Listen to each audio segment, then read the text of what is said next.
सद्गुरु की महिमा अनंत अनंत किया उपकार, नेत्र अनंत उभारिया, अनंत दिखावनहार,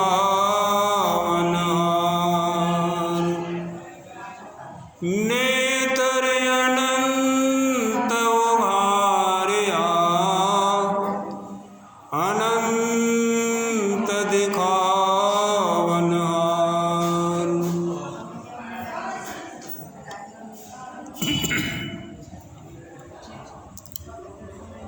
संत पंथ सत्संग को सुनने आए प्रेमीजन, गोस्वामी तुलसीदास जी महाराज अपने स्तुति में लिखते हैं, भये प्रकट कृपाला दीन दयाला कौसल्या हितकारी, हर्षित महतारी मुनि मनहारी शोभा सिंधु करारी। गोस्वामी जी का अनुभव ज्ञान है कि वह परमात्मा राम प्रकट होता है। परमात्मा राम का जन्म नहीं होता है अथवा वे शरीर धारण नहीं करते हैं। और ठीक इसी से मेल रखते हुए जिन महापुरुष के तस्वीर का आप लोग दर्शन कर रहे हैं, उन्होंने भी अपनी परिभाषा में लिखते हैं, भिन्न भिन्न काल तथा देशों में संतों के प्रकट होने के कारण संत भी प्रकट होते हैं। संत का जन्म नहीं होता है, शरीर तो सबका जन्म लेता है, लेकिन किन्हीं किन्हीं महापुरुषों में के शरीर में संतत्व प्रकट होते हैं। कुछ तो साधना किए हुए होते हैं, कुछ साधना करने को बाकी रहता है, ऐसे भी होते हैं।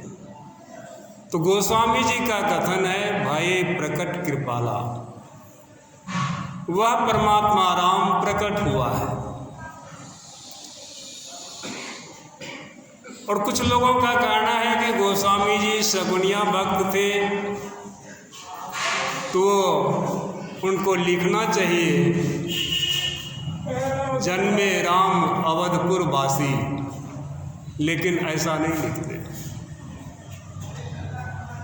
संतों ने कहा कि सगुण और निर्गुण के परे वह परमात्मा है, तो वह परमात्मा प्रकट होता है। कहाँ प्रकट होता है? दीनों पर दया करने वाले परमात्मा राम प्रकट होते हैं। दीन दयाला। और किनको प्रकट हुआ? जो लिखते हैं उनको हुआ। कहाँ हुआ? अपने हृदय में। वह परमात्मा राम उनके हृदय में प्रकट हुआ। कौसल्या हितकारी, यह शब्द विचारणीय है। इस कौसल्या शब्द को थोड़ा व्याकरण के अनुसार संधि विच्छेद करें। कौश जो शल्य, कौश माने भंडार होता है, और शल्य माने हार और मांस होता है। पूर्णिया में देखेंगे कहीं कहीं बोर्ड लगा होगा, शल्य चिकित्सक अथवा चीर फाड़ के डॉक्टर। ये हार मांस का शरीर जो है, यह भंडार है। कितने हड्डी हैं इसके भी गिने जा सकते हैं। कितने अणु परमाणु मिलकर के यह मांस का संग्रह है। शरीर। तो यहाँ पर कौश से संकेत मिला हमारा शरीर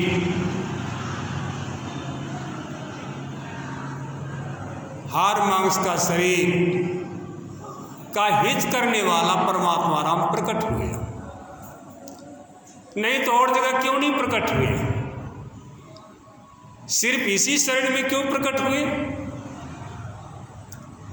यह शरीर का हित करने वाला, हित चाहने वाला प्रकट हुए। संत भी हम मनुष्यों के हित चाहने के लिए, हित करने के लिए अपने आप प्रकट होते हैं और भावी प्रजा उन्हें ईश्वर का भी संबोधन देते हैं। होना ही चाहिए। जब गोस्वामी जी को अपने अंदर में वह आत्मा राम प्रकट हुए तब उन्होंने ऐसा लिखा है। स्तुति लिखना व सिद्धांत लिखना व परिभाषा लिखना या काव्य करना कोई गुड़िया का खेल नहीं है, आसान बात नहीं है। हर्षित महतारी, यह शरीर जो है सो क्या है? आत्मा राम की माँ है।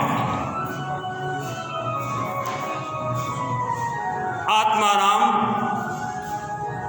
के माँ होने के कारण महतारी है और इसी शरीर के द्वारा हमारा आत्मा का कल्याण होगा। यह शरीर जिसको अपने अंदर वह आत्मज्ञान प्रकट हुआ उसका शरीर पुलकायमान हर्षित हो गया। इसके उदाहरण हैं भगवान कृष्ण। भगवान श्री कृष्ण जब ब्रह्म मुहूर्त में उठ करके ध्यान करते थे उस समय उनका शरीर रोम रोम आनंद से खिल उठता था और किन्हीं के बारे में नहीं आया है। ऐसे महायोग योगेश्वर का शरीर पुलकायमान हो जाता है। ऐसे कोई साधक संत भी हैं जिनका यह आत्मज्ञान जब प्रकट होता है, अनुभव में आता है तो वह रोमांचकारी होता है, वह आनंद से भर जाता है। उन्हें चिंता किसी सिकन भी नहीं रहती है। ऐसे होते मुनि मनहारी, मुनि जो मनन करने बैठा था अब उसका मन बिहार गया। शोभा सिंधु खरारी, वह आत्मा राम, सर्वव्यापक राम और सबके परे राम सबके सामने मौजूद है, जिसको महर्षि में ही परमहंस जी महाराज अपने सिद्धांत में लिखते हैं कि जो अपने से बाहर कुछ भी अवकाश नहीं रखता है, जो परम सनातन है, परम पुरातन है और सर्वप्रथम से विद्यमान है। संसार में जहाँ तक हमारी आपकी दृष्टि जाती है वहाँ तक नाश होना है, होता है।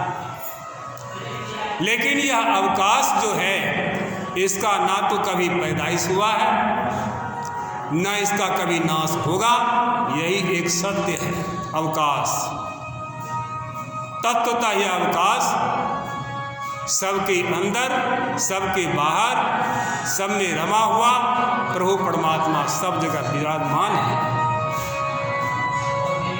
उन परमात्मा का ध्यान बाहर कहाँ करेंगे? आपको अपने अंतर ही करना होगा, अपने अंतर ही जानना